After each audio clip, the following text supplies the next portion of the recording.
کل حدیث گزری تھی کہ اللہ تعالیٰ فرماتے ہیں، حدیث قدسی ہے کہ روزے کا بدلہ میں خود ہوں۔ میں دوسرے جتنے اعمال ہیں ان کا بدلہ تو ملا کرتا ہے، مگر روزہ ایسی چیز ہے، وہ ایسا محبوب عمل ہے کہ اس کا بدلہ میں خود بن جاتا ہوں۔ یعنی روزے کا بدلہ اللہ کا مل جانا ہے، اور یہ بڑی خوش نصیبی کی بات ہے۔ اسی لیے علماء نے لکھا ہے کہ روزے کے لیے تمام عبادات پر روزے کی فضیلت کے لیے یہی بات کافی ہے کہ تمام عبادتوں کے بارے میں اللہ تعالیٰ نے تو ثواب کا ذکر کیا ہے، یہ ملے گا، یہ ملے گا، یہ ملے گا، مگر روزے کے بارے میں اللہ فرما رہے ہیں کہ روزے کا بدلہ تو میں خود ہوں، تو جو روزہ رکھے گا اس کو میں خود ہی مل جاؤں گا۔ اسی لیے کسی نے کہا نا، تجھ سے مانگوں تجھی کو کہ سبھی کچھ مل جائے، 100 سوالوں سے یہی ایک سوال اچھا ہے۔ اسی طرح روزہ جو ہے، اس جیسی کوئی عبادت نہیں۔ حضرت ابو امامہ رضی اللہ عنہ سے رسول اللہ صلی اللہ علیہ وسلم نے فرمایا کہ تم روزہ رکھا کرو، کیونکہ اس جیسی کوئی دوسری چیز نہیں، لا مثل لہ۔ اللہ کے تقرب کے لیے، اللہ کو پانے کے لیے، اللہ کے قریب ہونے کے لیے روزے جیسی کوئی چیز نہیں۔ تو یہ بھی جو ہے ایک بہت بڑی فضیلت ہے روزے کی۔ اسی طرح ایک فضیلت یہ بھی ہے کہ روزے کے علاوہ ہر عمل کفارہ بن سکتا ہے۔ آپ نے وہ حدیث سنی ہوگی کہ ایک آدمی کو قیامت کے دن لایا جائے گا اور اس کے ذمے لوگوں کے کچھ حقوق ہوں گے، اور ان کی ادائیگی کے لیے اس وقت تو کوئی اور چیز نہیں ہوگی، اس کے نیک اعمال لوگوں کو دیے جائیں گے۔ تو حدیث میں آتا ہے، آپ صلی اللہ علیہ وسلم کا ارشاد ہے، ابن آدم کا ہر عمل کفارہ ہوتا ہے، یعنی ہر عمل، روزے کے علاوہ کوئی بھی عمل ہو وہ کفارہ بن سکتا ہے، یعنی وہ فدیے کے طور پر اپنی جان چھڑانے کے لیے، لوگوں کے حقوق ادا کرنے کے لیے اس عمل کو بدلے میں دے سکتا ہے، مگر روزہ نہیں ہوتا، یعنی روزہ کفارہ نہیں بنتا۔ روزہ میرے لیے ہے اور میں ہی اس کا بدلہ ہوں، یعنی میں اس کا بدلہ دوں گا۔ اس حدیث کے ذیل میں علماء نے ایک اور حدیث ذکر کی ہے، بیہقی کی روایت ہے کہ جب قیامت کا دن ہوگا تو اللہ تعالیٰ اپنے بندے کا حساب لیں گے، اور جو اس کے ذمے لوگوں کے حقوق رہ گئے ہوں گے، جو گناہ، جو کسی پر ظلم کیا ہوگا، جو کسی کا حق تلف کیا ہوگا، کسی کا حق غصب کیا ہوگا، کسی کا مال جو ہے وہ لے لیا ہوگا، دیا نہیں ہوگا، جو بھی حقوق ہوں گے، جو مظالم اس نے وہاں دنیا میں کیے ہوں گے، لوگوں کے جو حقوق ہوں گے، اس کے سارے اعمال سے ادا کیے جائیں گے، یہاں تک کہ اس کے عمل میں صرف روزہ رہ جائے گا، ایک روزہ بچ جائے گا۔ روزے کے علاوہ سارے اعمال فدیے کے طور پر، کفارے کے طور پر، گناہوں کے بوجھ سے آزاد ہونے کے لیے دے دیے جائیں گے۔ تو جو باقی حقوق رہ جائیں گے اللہ تعالیٰ ان کو اپنے ذمے لے لیں گے، اللہ تعالیٰ ان کو اپنے ذمے لے لیں گے، اور جو روزہ رہ جائے گا اس روزے کی وجہ سے اس آدمی کو جنت میں داخل کر دیں گے۔ اس سے معلوم ہوا کہ روزے کا ثواب بدلے میں اعمال کے دیے جانے سے ختم نہیں ہوگا، یعنی دوسرے عمل ہیں، نماز کا ثواب ہے، ذکر کا ثواب ہے، تلاوت کا ثواب ہے، کسی کی مدد کی تھی اس کا ثواب ہے، یہ سب تو بدلے میں دیے جاتے رہیں گے، مگر روزہ ایک ایسی چیز ہے کہ روزہ جو ہے وہ بدلے میں نہیں دیا جائے گا۔ تو یہ بڑی خوشخبری ہے کہ جہاں دوسرے اعمال آدمی کے بدلے میں دیے جائیں گے اور وہ ختم ہو جائیں گے، تو روزہ ایسی چیز ہے جو بدلے میں نہیں دیا جائے گا، اور اس کی وجہ سے اللہ تعالیٰ اس روزے دار کو جنت میں داخل کریں گے۔ تو روزے کا عمل ایسا ہے کہ جو بدلے میں نہیں دیا جائے گا، یہ بھی روزے کی ایک بہت بڑی فضیلت ہے۔ اسی طرح روزے دار کے لیے دو خوشیاں ہیں، للصائمی فرحتان، آپ علیہ السلام نے فرمایا کہ روزے دار کے لیے دو خوشیاں ہیں۔ ایک خوشی تو روزے دار کو اس کی افطار کے موقع پر ہوتی ہے، یہ خوشی تو سب کو ہی معلوم ہے کہ آدمی کافی دیر سے پورا دن جو ہے وہ بھوک پیاس کی مشقت کو برداشت کرتا ہے، کھانا سامنے ہوتا ہے، پانی سامنے ہوتا ہے، مگر ہاتھ نہیں لگاتا کہ اللہ کا حکم نہیں، اور جب اس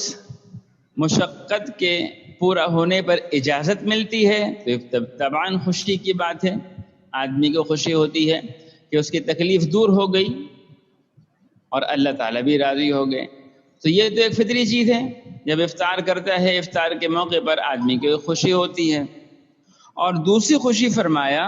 جب اسے موت آئے گی اور اللہ سے ملاقات ہوگی، اس وقت خوشی ہوگی۔ موت کے وقت کی خوشی یہ ہوگی کہ وہ اپنے روزے کا ثواب پائے گا، اسے روزے کا ثواب ملے گا، اور یہ موت کے بعد اس آدمی کو کسی چیز کی ضرورت نہیں ہوتی، صرف ایک چیز کی احتیاج اور ضرورت ہوتی ہے، اور آدمی سب سے زیادہ جس چیز کا محتاج ہوتا ہے وہ اپنے نیک عمل کے ثواب کا، کیونکہ سارے کا سارا فیصلہ، ساری زندگی کا فیصلہ وہ اس وقت ثواب پر ہی ہوتا ہے۔ اگر ثواب کا پلڑا جھک جاتا ہے اور ثواب اس کا زیادہ ہوتا ہے تو نجات ہے، ورنہ پھر اس کی پکڑ ہے۔ تو ایک خوشی یہ ہوتی ہے کہ اس کو موت کے وقت جب وہ اپنا ثواب پاتا ہے تو اس کو بڑی خوشی ہوتی ہے۔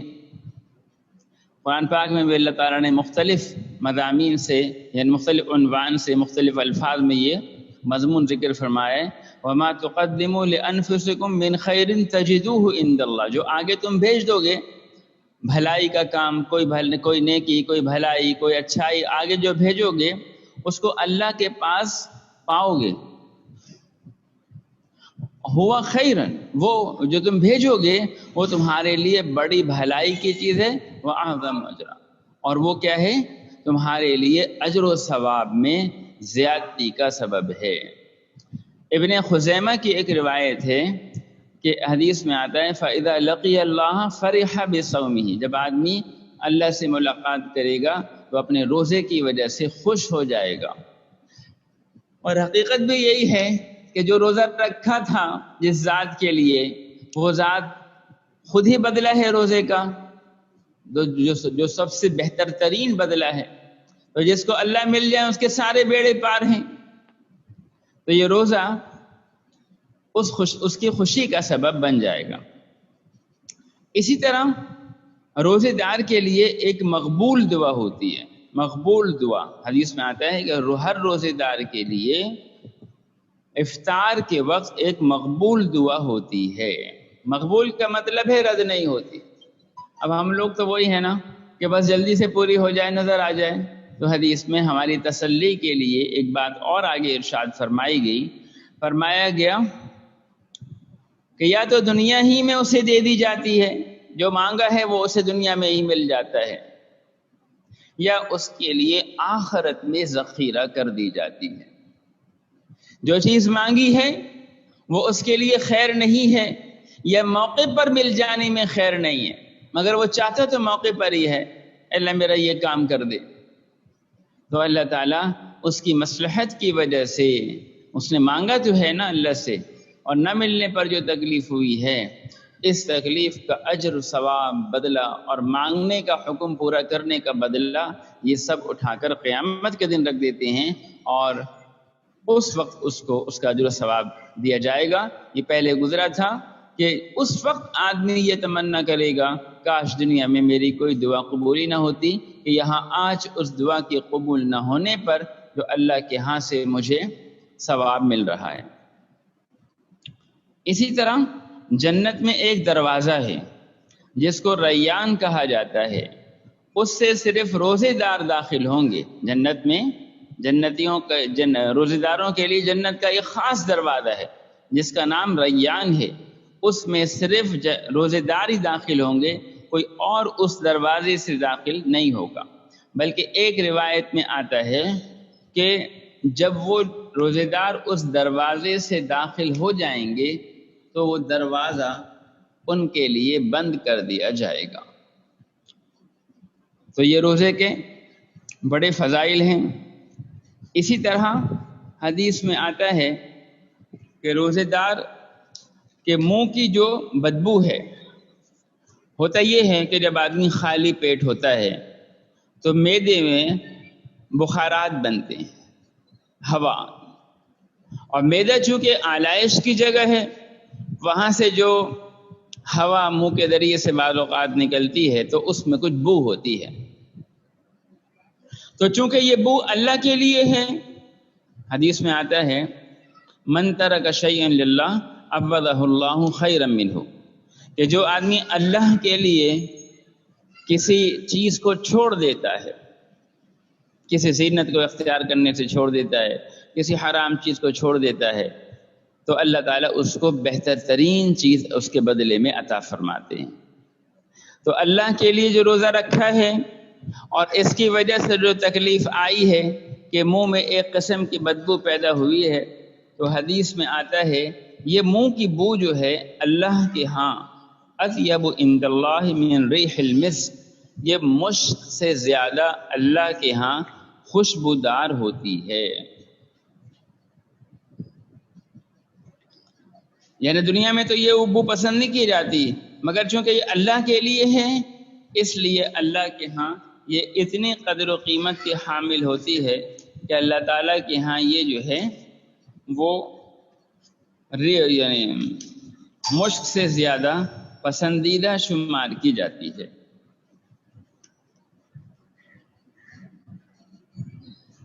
ایک روایت میں آتا ہے کہ جب یعنی قبر سے اٹھایا جائے گا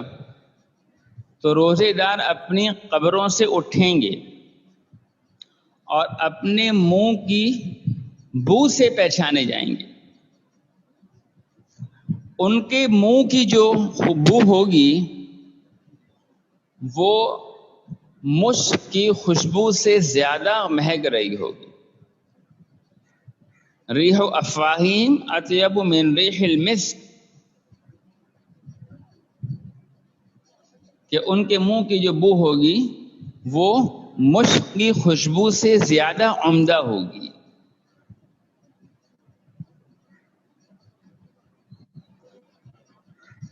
تو یہ روزے کی بڑی فضیلت ہے۔ تو آج انشاءاللہ اسی پہ ختم کرتے ہیں، پھر انشاءاللہ کل اللہ نے چاہا تو شروع کریں گے۔ اللہ تعالیٰ عمل کی توفیق عطا فرمائے۔ الحمدللہ رب العالمین والصلاۃ والسلام علی رسولہ محمد وآلہ وصحبہ اجمعین۔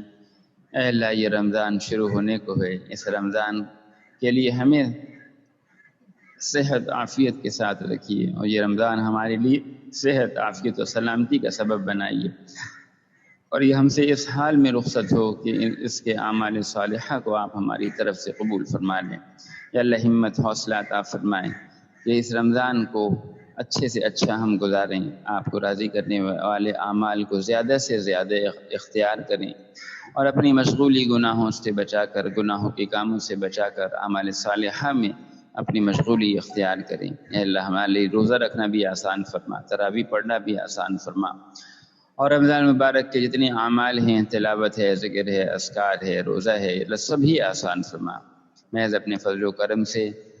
اپنی رحمت سے ہمارے لیے رمضان مغفرت کا سبب بنا دیجیے۔ یا اللہ، ایک وبا سے عجیب حالت ہے، اپنی فضل و کرم سے حفاظت فرمائیے۔ اے اللہ اپنی رحمت سے عافیت، سہولت، یسر کا معاملہ فرمائیے۔